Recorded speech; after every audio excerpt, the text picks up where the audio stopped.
Olá, gostaria de saudar a você com a paz que vem do trono de Deus. A promessa da volta de Jesus é mencionada mais de 300 vezes no Novo Testamento. E quem sabe, um dos textos mais conhecidos seja o do Evangelho de São João, no capítulo 14, versos 1 a 3. Leio assim: Não se turbe o vosso coração.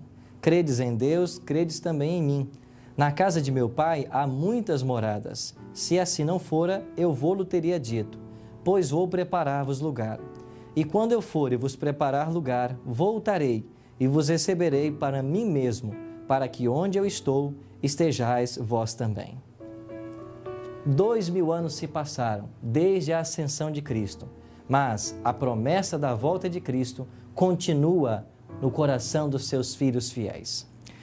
No início do século XIX, ela foi considerada com muito mais atenção do que hoje em dia, porque algo extraordinário estava acontecendo. Primeiro, houve o dia escuro e a lua vermelha como sangue no ano de 1780.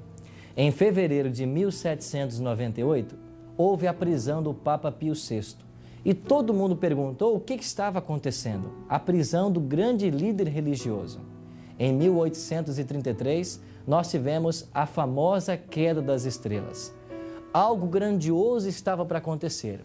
E nesse cenário surge Guilherme Miller. Nascido em um lar cristão, Miller, desde pequeno, havia sido educado na Igreja Batista. Mas, nos primeiros anos do século XIX, ele aceitou a filosofia do deísmo. A partir de então, ele começou a crer como eles criam, mas algo estava para mudar. Várias pessoas começaram o estudo da palavra de Deus e houve um despertamento e um grande interesse pela volta de Jesus. Nos Estados Unidos, esse movimento ficou conhecido como o movimento Millerita.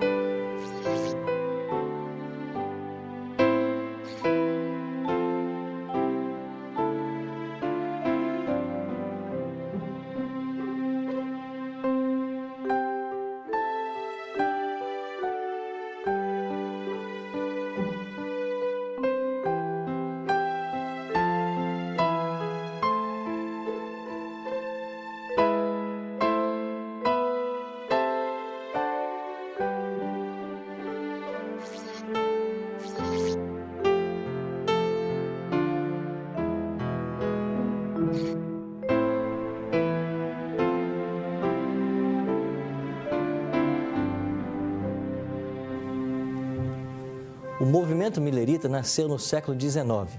Guilherme Miller conseguiu reacender a chama da verdade de que Jesus voltaria a essa terra antes dos 1000 anos, contrariando o pensamento predominante de que a civilização chegaria a um apogeu, haveria 1000 anos de paz antes da volta de Jesus.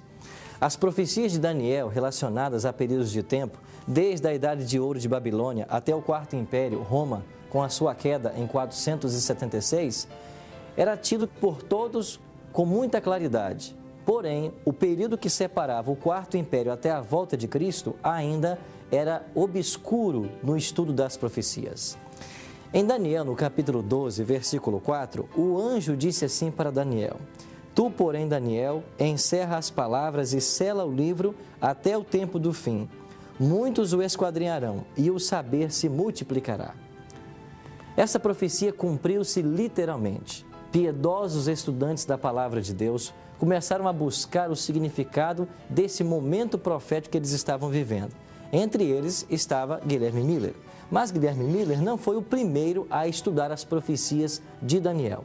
Pastor Tim, antes que Guilherme Miller chegasse às suas descobertas em Daniel, já havia outras pessoas que haviam estudado o livro e chegado a algumas conclusões? Com certeza. Nós temos, por exemplo, Joaquim de Fiore, ou Joaquim Flores, na Idade Média, Martinho Lutero, no período da Reforma, e outros mais. Um indivíduo que se destacou realmente no estudo das profecias foi Sir Isaac Newton. Ele escreveu mais sobre religião e profecias do que realmente sobre ciência. E nós temos aqui um manuscrito original dele, do punho dele mesmo, sobre a brevidade da segunda vinda de Cristo. Aqui na frente nós temos a sua obra, Observações sobre as Profecias de Daniel e o Apocalipse de João, publicado em 1733. Esta é uma cópia original que nós temos. E, por sua vez, aqui está a tradução ao português, publicado no Brasil, em São Paulo, pela editora Édipo. Então, isso aqui é uma preciosidade. Esse manuscrito original pertence aqui ao Centro de Pesquisas Adventistas da Universidade de Andrews. Mas existem outros autores que também escreveram sobre esse assunto.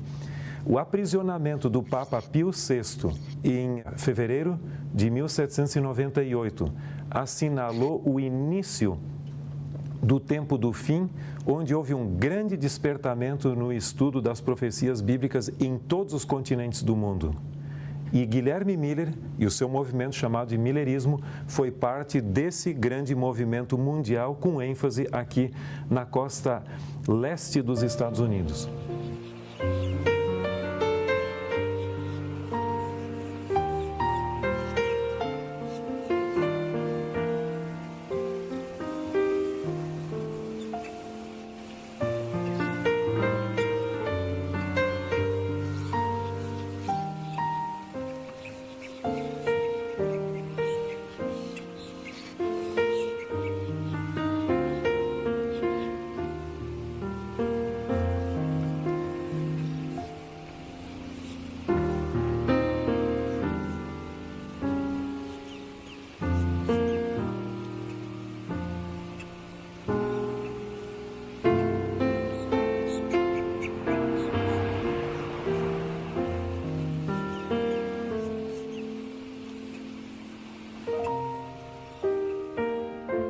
Este é o quarto de Guilherme Miller.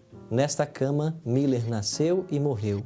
E assentado nessa cadeira por muitas vezes, ele estudou a palavra de Deus com a ajuda de uma concordância de Cruden.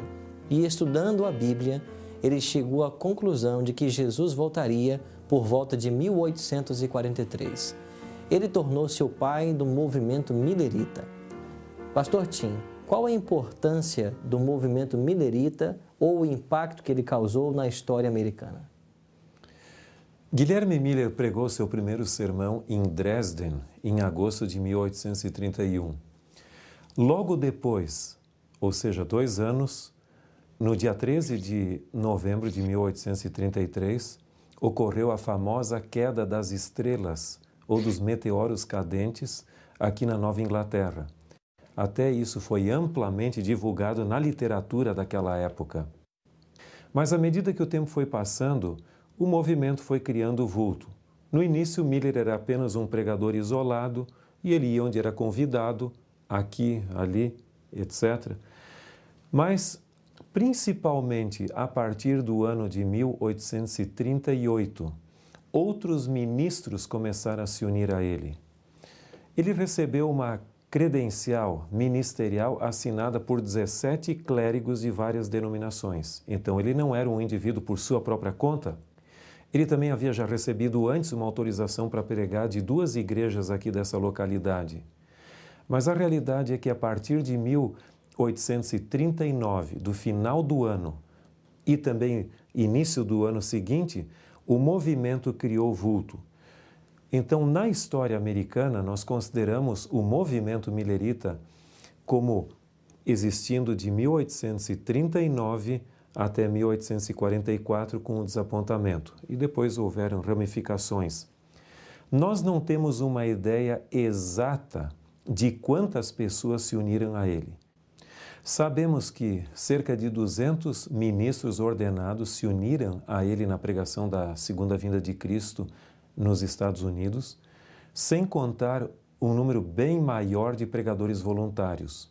A estimativa quanto ao número de adeptos que o movimento interdenominacional millerita teve oscila em torno de 50 mil a 100 mil adeptos formais. Mas há um autor chamado Cross, no seu livro The Burnt Over District, que falam que existiam também cerca de 1 milhão de céticos expectantes. Pessoas que não esperavam a vinda de Cristo, mas que criam que alguma coisa poderia ocorrer naquela época, de sobrenatural. Agora, em termos literários, é impressionante que o movimento milerita tinha cerca de 40 periódicos diferentes publicados nesse curto período de tempo, sem contar inúmeros panfletos e livros. Foi um fenômeno literário nesses 5 ou 4 anos de existência do movimento. Pastor Tinho, o senhor poderia explicar para nós, quem sabe brevemente, o que a palavra de Deus quer nos dizer quando Daniel diz que o santuário seria purificado depois que se passassem 2.300 tardes e manhãs? Se nós abrirmos a Bíblia em Daniel capítulo 8, dos versos 9 a 14, nós temos a descrição da atuação de um chifre pequeno que se tornou muito grande. Algumas pessoas procuram interpretar esse chifre como sendo Antíoco Epifânio. Mas, em realidade, no período intertestamentário, a atuação dele foi significativa, mas tinha uma dimensão local, não teve uma dimensão tão ampla. O verso 14 nos diz que, depois do período de atuação desse chifre pequeno que cresceu, o santuário seria purificado. E é interessante que o verso 17 acrescenta que essa visão se refere ao tempo do fim. O verso 19 diz que é o último tempo da ira e também ao tempo determinado do fim. E o verso 26 acrescenta que a visão da tarde e da manhã é verdadeira e ela se refere a dias ainda muito distantes.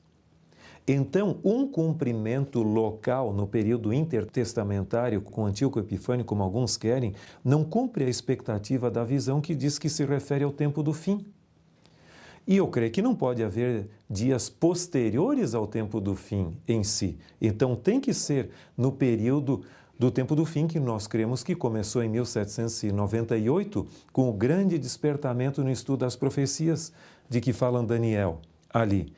Mas é interessante também acrescentarmos que o verso 27 diz que Daniel ficou doente e enfermo, não pôde trabalhar, porque não havia quem entendesse a visão.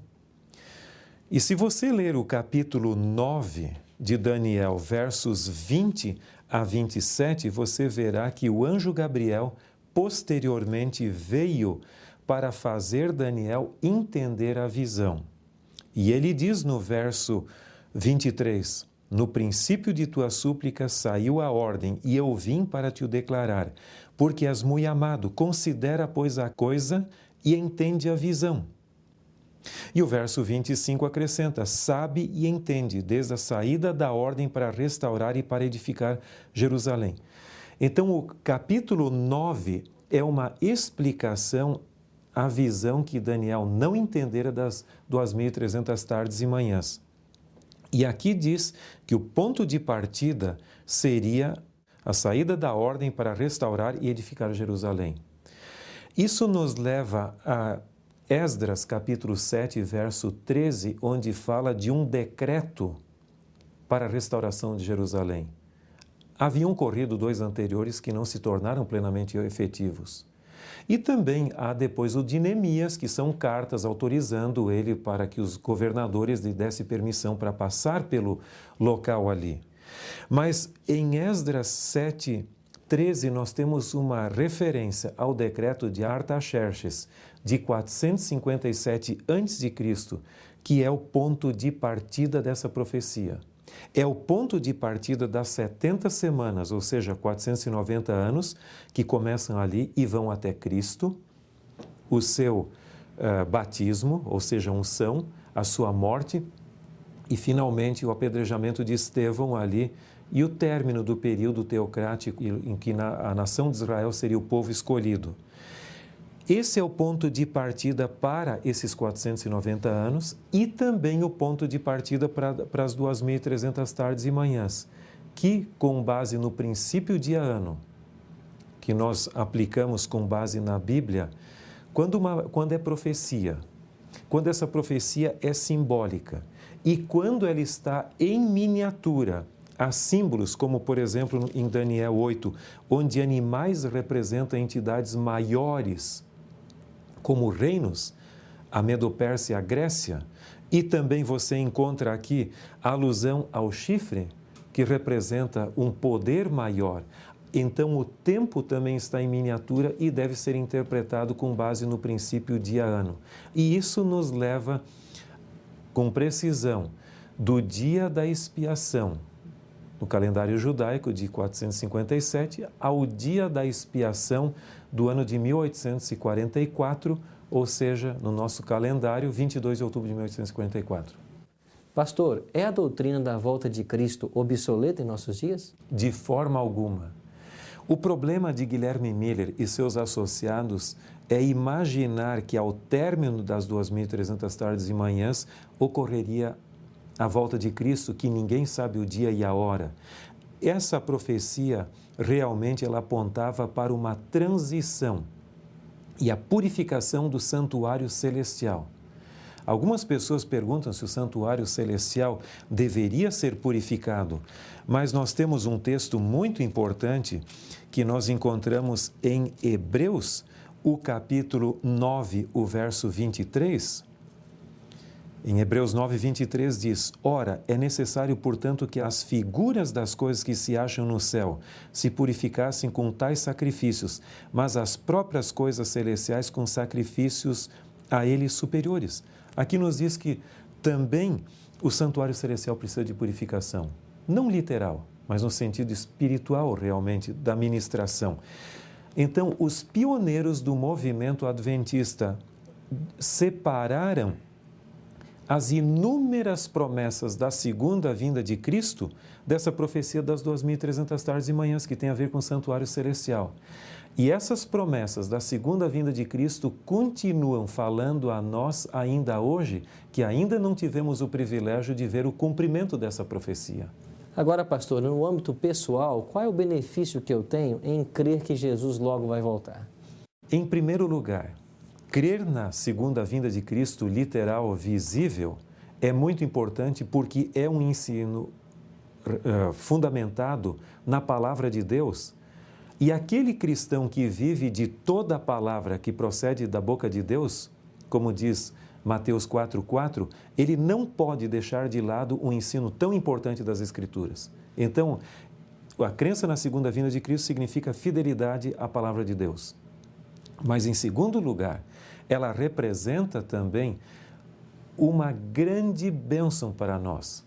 O mundo é cheio de problemas, de pecados, a morte leva os nossos entes queridos e nos separam deles, e a volta de Cristo vai restaurar o mundo como um todo. Nós seremos transformados fisicamente e em todos os aspectos, e além do mais, a distância do tempo e do espaço deixarão de existir e nós estaremos de volta com nossos amigos e entes queridos e com os remidos de todas as épocas que nós nem tivemos o privilégio de conhecer, e entre eles está Guilherme Miller.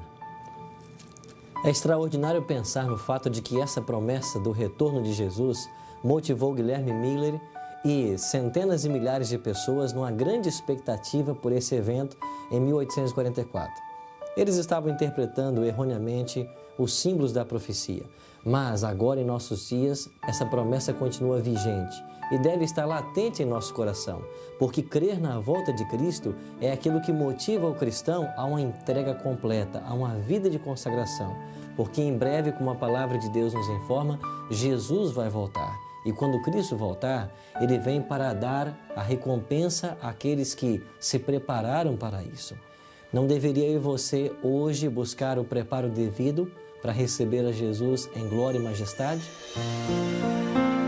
A minha decisão hoje é que, após haver compreendido que em breve Jesus voltará, decido hoje me apegar às promessas da sua palavra de que em breve virá e fazer todos os preparativos para estar pronto naquele glorioso dia e também ajudar meus parentes e amigos a se prepararem para que muito em breve encontremos Jesus nas nuvens dos céus. Se esta é a sua decisão, ore comigo agora. Grandioso Deus e bom Pai, Obrigado pela tua promessa de que em breve voltará para buscar a todos nós. Que nós possamos acreditar que breve Cristo vai voltar e buscar em nosso viver diário fazer todo o possível para estarmos prontos para este glorioso encontro. Em nome de Jesus nós choramos. Amém. Os mileritas, logo depois do grande desapontamento, se dividiram em 3 grupos. O primeiro deles, liderados por Josué Raimes, cria de que a data estava errada, mas o evento correto. Ou seja, Jesus poderia voltar a qualquer momento, mas não no dia 22 de outubro, como eles pensavam. O segundo grupo ficou conhecido na história como os espiritualizadores, e eles receberam esse nome porque acreditavam de que a data estava correta e o evento estava correto. Ou seja, Jesus havia voltado em 22 de outubro, mas a sua vinda havia sido uma vinda espiritual. Um terceiro grupo, e entre estes estavam aqueles que formariam a Igreja Adventista do Sétimo Dia, acreditava de que o evento estava errado, mas a data estava correta. Ou seja, alguma coisa de fato aconteceu em 22 de outubro, mas não foi a volta de Cristo. Então, a este grupo competia responder 2 perguntas. Primeiro, o que de fato aconteceu no dia 22 de outubro? Segundo, qual seria o santuário a ser purificado? Por isso, a doutrina do santuário será precisamente o tema que nós iremos estudar em nosso próximo encontro. Até lá!